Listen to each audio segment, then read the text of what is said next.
Hand verbs. Our hands can do so many things.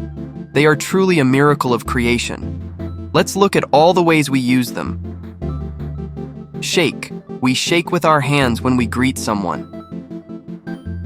Touch. She reached out and touched him.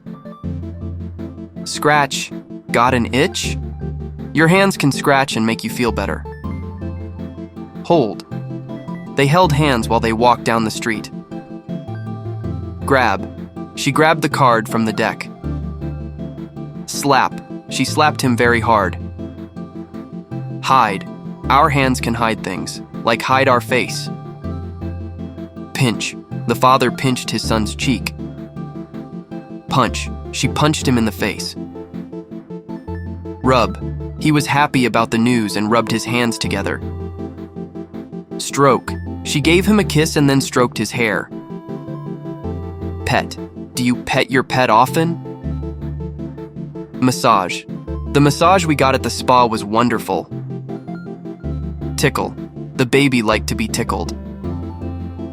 Clap. Rock clapped hard after the speech. Wave. We use our hands to wave goodbye. What other ways do we use our hands? Share your own hand verbs in the comments. Thanks for watching. The end.